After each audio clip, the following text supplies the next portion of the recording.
Hello बच्चों आज जो मैं आपको चैप्टर करवाने वाला हूँ वो है क्लास 12 का इकोनॉमिक्स। ठीक है, यूनिट 6 है और चैप्टर नंबर 5 है। चैप्टर का नाम है मुद्रा एवं उसके कार्य।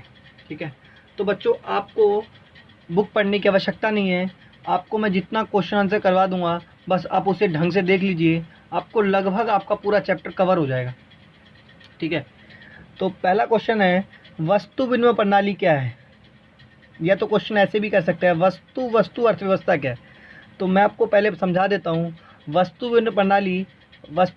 विनिमय प्रणाली उस प्रणाली को कहते हैं जिसमें वस्तुओं के बदले वस्तुओं का लेन देन होता था। अर्थात मैं आपको ऐसे एक्सप्लेन कर सकता हूँ कि जैसे मान लो आपके पास चीनी है, उसके बदले आपको चावल चाहिए, तो ये लेन देन क्या है, वस्तुओं का वस्तुओं से लेन देन होता था। ठीक है, तो इसी को वस्तु विनिमय प्रणाली कहते हैं। यानी इसमें मुद्रा इन्वॉल्व नहीं थी, मुद्राओं का लेना देना नहीं था। तो आपको लिखना कैसे है, वस्तु विनिमय प्रणाली उस प्रणाली को कहते हैं जिसमें वस्तु का विनिमय यानी वस्तु का लेन देन, विनिमय का मतलब होता है लेन देन, वस्तु से होता है। अर्थात वस्तुओं के बदले वस्तुओं का लेन देन होता है। ठीक है, आपको अच्छे से समझ आ गया होगा। सेकंड क्वेश्चन है वस्तु विनिमय प्रणाली की मुख्य कमियां क्या है। आपके इसे बहुत सारे रिपीट कर सकते हैं क्वेश्चन ऐसे करके। वस्तु विनिमय प्रणाली की मुख्य समस्याएं क्या हैं, वस्तु विनिमय प्रणाली की प्रमुख कठिनाइयाँ क्या हैं, वस्तु विनिमय प्रणाली की मुख्य दोष क्या है।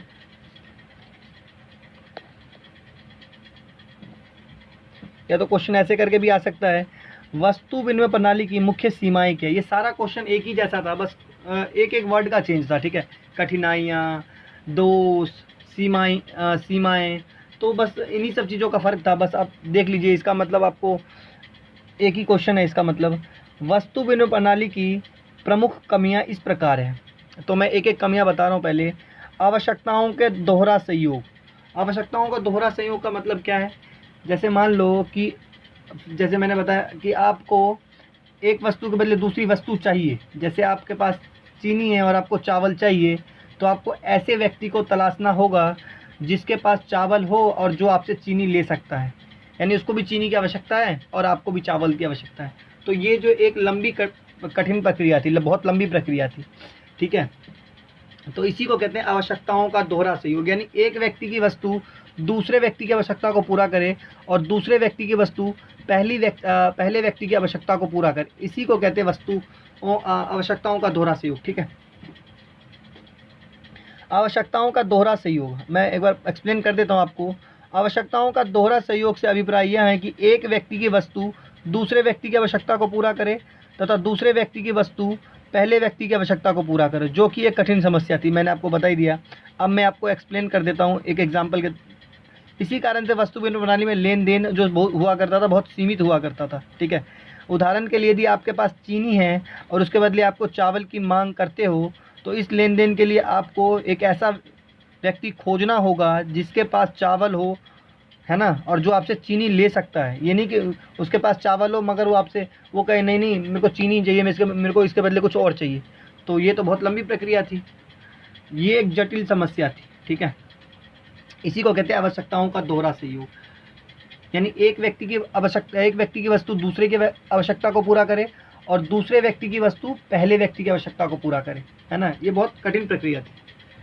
आजकल क्या है, मुद्रा ने इन सब चीज़ों को, यानी आप कोई भी लेने जाते हैं मुद्रा की वजह से आपको इजीली कोई चीज़ मिल जाती है।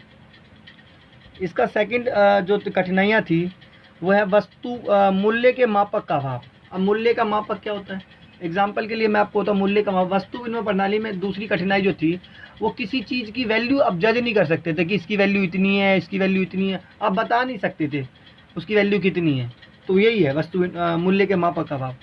वस्तु विनिमय प्रणाली की एक अन्य समस्या मूल्य को मापने का अभाव था।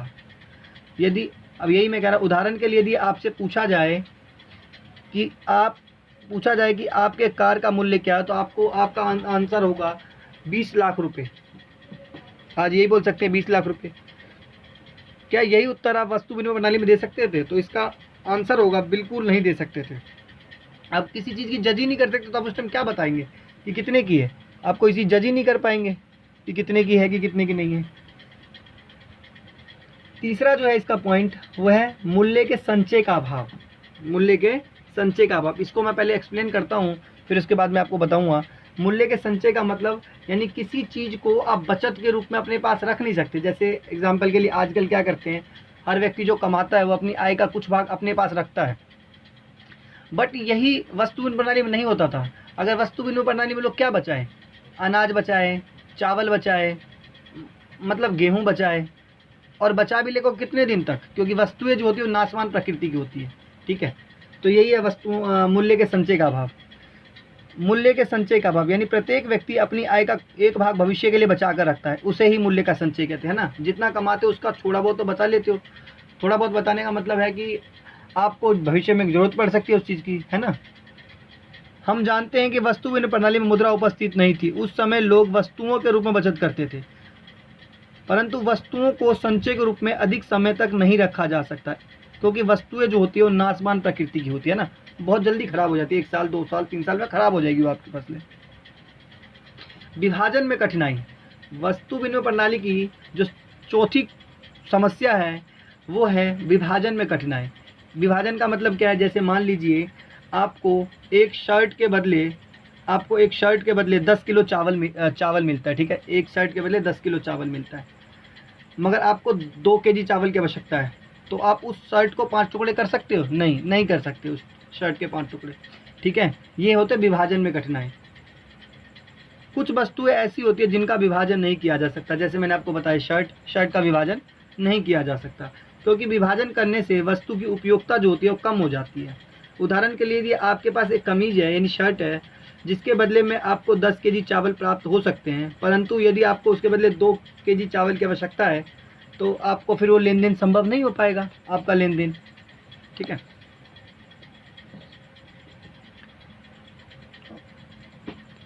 हो तो इस स्थिति में लेन देन संभव नहीं होगा, क्योंकि आप उस कमीज के 5 टुकड़े नहीं कर पाओगे। ठीक है, 5वीं समस्या जो है वो है स्थगित भुगतानों का मान का अभाव। ये आपको मैं पहले एक्सप्लेन करता हूँ कि स्थगित भुगतानों का मान का अभाव क्या है। जैसे मान लो कि आज आप किसी से 1 लाख रुपए लेते हो और 10% ब्याज की दर पे लेते हो, तो हर महीने आपको 10% ब्याज यानी 10,000 रुपये देना पड़ेगा। ठीक है, ये यानी अभी नहीं दिया तो आपको बाद में ब्याज देना पड़ेगा, ब्याज सहित भुगतान करना पड़ता है। अगर वस्तु विनिमय प्रणाली में अगर किसी से लेन देन करते थे तो उसमें भुगतान करना बहुत कठिन होता था, यानी किस रूप में ब्याज कैसा लगाए, किस चीज़ का लगाए, बड़ी कठिन प्रक्रिया थी। जिन लेन देन का भुगतान तत्काल ना करके कुछ समय के लिए टाल दिया जाता उसे ही स्थगित भुगतानों का मान कहते हैं। ठीक है, उदाहरण के लिए जब हम किसी व्यक्ति से रुपये उधार लेते हैं तो उसे हम मूलधन भी देते हैं, यानी जो पैसा लेते हैं वो मूलधन देते हैं, प्लस में ऊपर से ब्याज भी देते हैं, मगर ये सब चीज़ हम वस्तु विनिमय प्रणाली में नहीं कर सकते थे। ठीक है, ये हो गया आपकी 5 समस्या जो है वो मैंने आपको गिनवा दी। इसमें से आपके MCQ के क्वेश्चन ही बनेंगे, इसी में से क्या नए जो पैटर्न है उसमें MCQ के ही क्वेश्चन बनेंगे। ठीक है, न्यू पैटर्न के अकॉर्डिंग बता रहा हूँ मैं आपको बिल्कुल। 3rd क्वेश्चन है मुद्रा की परिभाषा दे। तो मुद्रा की परिभाषा मैं आपको बता रहा हूँ। मुद्रा क्या है, विनिमय का माध्यम है। विनिमय का मतलब होता है लेन देन का माध्यम, जो कि लोगों के द्वारा मापक के रूप में स्वीकार किया जाता है। ठीक है, सभी के द्वारा स्वीकार किया जाता है, उसी को कहते हैं मुद्रा। यानी आप एक बोल सकते हैं मुद्रा लोगों का जो है, मुद्रा एक विनिमय का माध्यम है। ठीक है, मुद्रा की परिभाषा ऐसी वस्तु के रूप में दी जा सकती है जिसे विनिमय का माध्यम तथा मूल्य के मापक के रूप में स्वीकार किया जाता है। यानी 2 चीज़ है, एक तो विनिमय का माध्यम है और दूसरा मूल्य का मापक। यानी मुद्रा जो है किसी चीज़ की वैल्यू बता सकती है। आज मैं आपसे पूछूं कि 1 किलो चीनी का मूल्य कितना है, तो आप बता देंगे कि 1 किलो चीनी का मूल्य 40 रुपये है। ठीक है, यही उत्तर हम वस्तु विनिमय प्रणाली में नहीं दे सकते थे ना। तो इसलिए मुद्रा को है 2 चीज़ों का, एक तो विनिमय का माध्यम यानी लेन देन के माध्यम, और दूसरा जो है मूल्य का मापक यानी किसी चीज़ की वैल्यू को बताना, उसकी वैल्यू कितनी है। ठीक है, इसी को मुद्रा कहते हैं।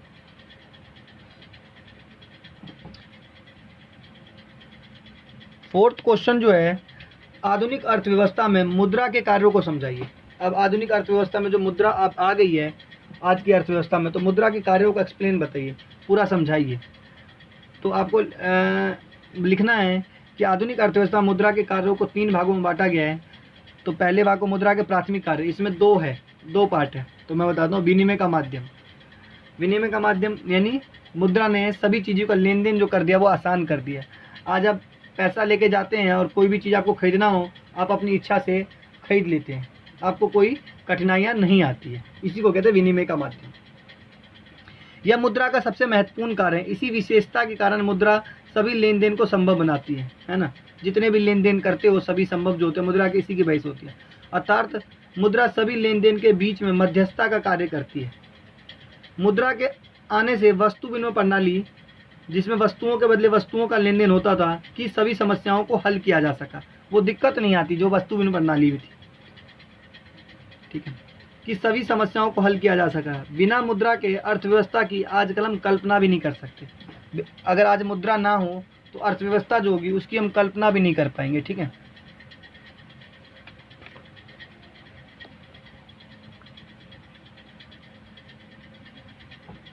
दूसरा जो है मूल्य का मापक। मुद्रा का जो प्राथमिक के दो भाग है ना, एक तो विनिमय का माध्यम और दूसरा मूल्य का मापक। तो मूल्य का मापक मैं बता रहा हूँ। मूल्य का मापक, आज मुद्रा क्या है, मुद्रा के आने से आज आप हर चीज़ की वैल्यू बता सकते हो कि इसकी वैल्यू इतनी है, इसकी वैल्यू इतनी है ना। तो उसी को कहते हैं, मगर वस्तु विनिमय प्रणाली में ये उपस्थित नहीं थी। यह भी मुद्रा का एक महत्वपूर्ण कार्य है। वस्तु विनिमय प्रणाली की एक अन्य समस्या है मूल्य को मापने का आधार था, यानी उससे मूल्य को मापने का कोई माप नहीं था। उदाहरण के लिए यदि आपसे पूछा जाए कि वस्तु विनिमय प्रणाली में कि आपके कार्य का मूल्य क्या होगा, तो आप आजकल होगा कि आपके कार्य का मूल्य क्या होगा, तो आपका उत्तर है कि 5 लाख रुपए, है ना, यही हो सकता है। क्या आप यही उत्तर वस्तु विनिमय प्रणाली में दे सकते हो? तो आपको इसका आंसर है बिल्कुल नहीं दे सकते हैं वस्तु विनिमय प्रणाली में। क्यों? क्योंकि उस टाइम मुद्रा उपस्थित नहीं थी। परंतु मुद्रा जब वर्तमान में आ गई है तो मुद्रा ने इन सभी समस्याओं को क्या करा, सॉल्व कर दिया है, ठीक है। तो मैंने आपको बता ही दिया, एक्सप्लेन ही कर दिया कि आपका उत्तर होगा 5 लाख रुपए। क्या आप यही उत्तर वस्तु विनिमय प्रणाली में दे सकते थे? बिल्कुल नहीं, क्योंकि वस्तु विनिमय प्रणाली में मुद्रा उपस्थित नहीं थी। परंतु वर्तमान समय में मुद्रा ने इन सभी समस्याओं को हल कर दिया। आज हम कह सकते हैं कि 1 केजी चीनी का मूल्य कितना है, 40 रुपये है, ठीक है।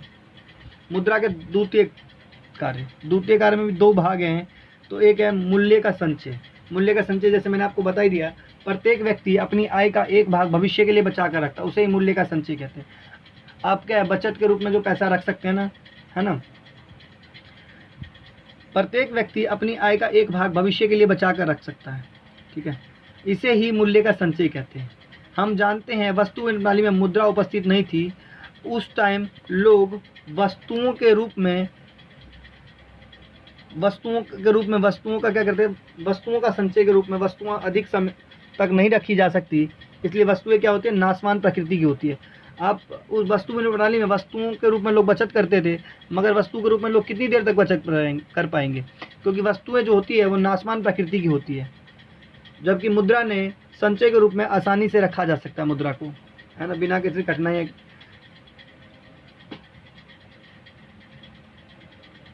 इसी के द्वितीय कार्य के ही दूसरा पार्ट है स्थगित भुगतानों का मान, ठीक है। जिन लेन देन का भुगतान तत्काल ना करके कुछ समय के लिए टाल दिया जाता है उसे ही स्थगित भुगतानों का मान कहते हैं। उदाहरण के लिए जब हम किसी व्यक्ति से रुपए उधार लेते हैं तो उसे मूलधन और ब्याज दोनों चुकाने पड़ते हैं। मूलधन और ब्याज का भुगतान वस्तु विनिमय प्रणाली में नहीं दे सकते थे, ठीक है। मूलधन तथा ब्याज का भुगतान वस्तुओं के रूप में करना एक कठिन कार्य था, परंतु वर्तमान समय में मुद्रा ने इन समस्याओं को हल कर दिया है।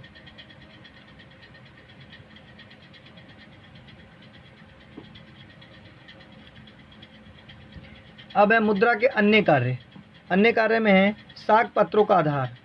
वर्तमान समय में संसार के सभी देशों में चेक, ड्राफ्ट, है ना, ये सब चीज आने लग गई है तथा अन्य साख पत्रों का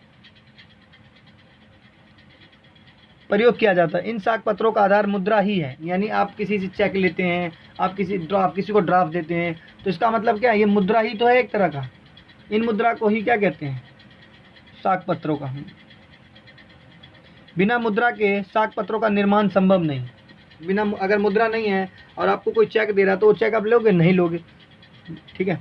तरल संपत्ति, मुद्रा सबसे अधिक तरल माना गया है, यानी मुद्रा को आप बिना किसी कठिनाई से कहीं भी खर्च कर सकते हैं, ठीक है।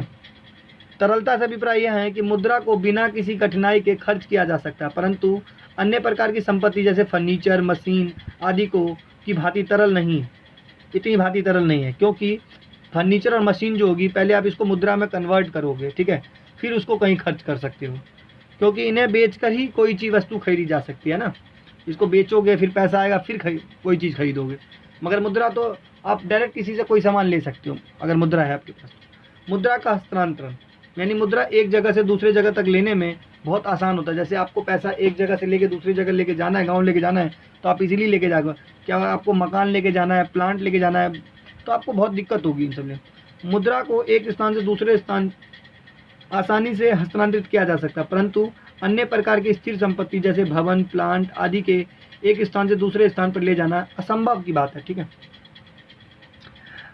इसका मैं दूसरा पार्ट बनाऊंगा, दूसरे पार्ट में भी आपका पूरा चैप्टर कवर कर दूंगा, ठीक है।